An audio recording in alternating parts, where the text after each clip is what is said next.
आज हम संस्कृत व्याकरण में स्वर संधि के अंतर्गत स्वर संधि का 8वां भेद प्रकृति भाव संधि के विषय में पढ़ेंगे।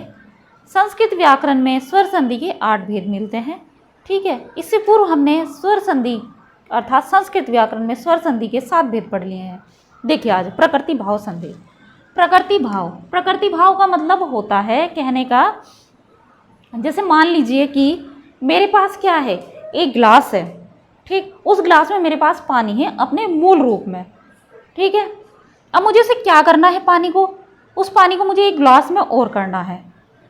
जब मैं उस पानी को मतलब पूरा भरा हुआ, मान लीजिए गिलास मेरे पास पूरा भरा हुआ है पानी का, जब मैं उस पानी को दूसरे गिलास में करूँगी, उसी के बराबर गिलास में करूँगी या गिलास में करूँगी, तो क्या होगा, पानी आधा आधा हो जाएगा, बढ़ जाएगा। लेकिन क्या है, वह अपने मूल रूप में ही रहेगा, मूल रूप में ही तो रहेगा। अगर हमें उसे अपने मूल रूप में ही देखना है, कहने का मतलब यह है कि अगर पानी को मुझे अपने मूल रूप में, पानी को मुझे उसके मूल रूप में ही देखना है कि पानी कैसा होता है, कि पानी है क्या। ऐसा नहीं कि उसमें चीनी मिला दो, चाय पत्ती मिला दो, चाय बना लो उसकी दूध मिलाकर, ऐसा नहीं देखना है हमें क्या है कि पानी को उसके मूल रूप में देखना है। तो जब वह पानी हम मूल रूप में देख रहे हैं, भले ही हमने उसका पानी का विग्रह कर दिया, आधा आधा कर दिया गिलास में, लेकिन रहेगा तो वह पानी ही, रहेगा तो पानी ही। इसी तरह से जब मैं उसे क्या करूँगी, उस पानी को फिर से वापस उस गिलास में करूँगी, उसे मतलब जिस गिलास से मैंने उसे आधा किया तो उसी में दोबारा से भर दूँगी पानी को, तो क्या रहेगा, वह अपने मूल रूप में ही रहेगा। ठीक है, यहाँ पर समझाने का मतलब है कि जो मूल रूप होता है, जो उसकी प्रकृति होती है, उसको ही बोलते हैं प्रकृति। आप सभी जानते हैं, सभी परिचित हैं इस बात से। लेकिन तो यह प्रकृति भाव संधि भी यही है हमारी। क्या है यहाँ पर देख लीजिए, इसकी परिभाषा देख लीजिए आप एक बार, और सूत्र देख लीजिए। सूत्र इसका इदु द्विवचनम, सूत्र है इसका इदु द्विवचनम। ठीक, प्रग्रह्यम, इदु द्विवचनम प्रग्रह्यम, इदु द्विवचनम प्रग्रह्यम, इसका सूत्र है किसका, प्रकृति भाव संधि का सूत्र है। ठीक, अब इसका नियम देख लीजिए आप, इकारांत, इकारांत, उकारांत और इकारांत, द्विवचनम रूप के बाद, अर्थात द्विवचनम रूप हो, इकारांत, उकारांत और इकारांत द्विवचनम रूप के बाद यदि कोई स्वर आए, द्विवचनम रूप के बाद यदि कोई स्वर आए तो प्रकृति भाव हो जाता है। मतलब वह क्या रहता है, अपने प्रकृति के मूल रूप में ही आ जाती है। ठीक है, यहाँ पर तो इन्होंने क्या कहा है कि इकारांत, यहाँ पर उकारांत आ रहा है, ये यहाँ पर इकारांत है, यह इकारांत है। तो द्विवचनम रूप के बाद यदि कोई स्वर आए तो प्रकृति भाव हो जाता है। प्रकृति भाव कैसे होगा, देखिए, जैसे विष्णु इमो है, तो इसका अगर मैं मिलान करूँगी विष्णु इमो का, तो क्या हो जाएगा, विष्णु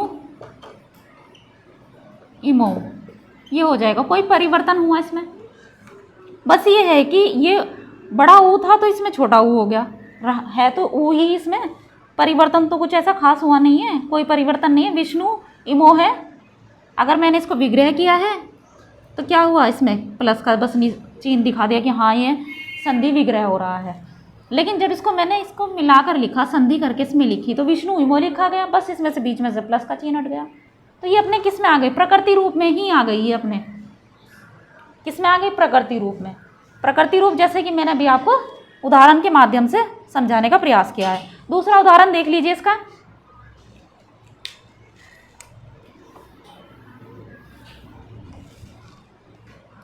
लते एते, लते प्लस एते, क्या है, लते प्लस एते, ये संधि विग्रह की हुई है, मतलब ये संधि विच्छेद है। यहाँ पर क्या है, ए है, यहाँ पर ये अपने आप में ए ही है। ठीक, भले ही यहाँ पर क्या है, इकारांत आ गया, द्विवचनम, ये क्या है, द्विवचनम रूप के बाद, द्विवचनम रूप, ये दोनों द्विवचन रूप है।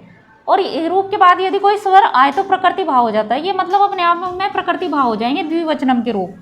प्रकृति भाव कैसे हो जाएंगे, लते एते, बस ऐसे लिख दिया जाएगा इसको, लते एते। मतलब इसमें से कहने का मतलब यही है, ये हटा दिए जाएंगे यहाँ से, क्या हटा दिए जाएंगे, ये बस हो गया, अपने मूल रूप में ही आ गया। ये है प्रकृति भाव संधि। ठीक, जैसे अगर मैं एक और उदाहरण दूं, अमी प्लस ईशा।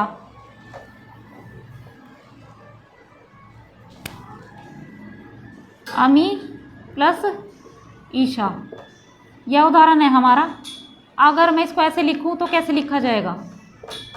अमी ईशा ऐसे लिखा जाएगा अपने मूल रूप में कैसे लिखा जाएगा कि ये निशान हट जाएगा यहाँ से, जो हम विग्रह करके इसमें लगाते हैं। बस ऐसे ही फले अवपतते, फले प्लस अवपतते, अवपतते प्लस केवल इसमें क्या आ रहा है हमारे पास? ये विग्रह का चिन्ह आ रहा है। ठीक, अब मैं इसको मूल रूप में लिखूं तो मूल रूप में कैसे लिखा जाएगा? फले अवपतते, ये इसका मूल रूप हो जाएगा। तो ये हमारी प्रकृति भाव संधि है, बहुत सरल है, बहुत आसान है। ठीक, आज हमारे संस्कृत व्याकरण में स्वर संधि के भेद पूर्ण हो गए। इसके बाद हम व्यंजन संधि पढ़ेंगे।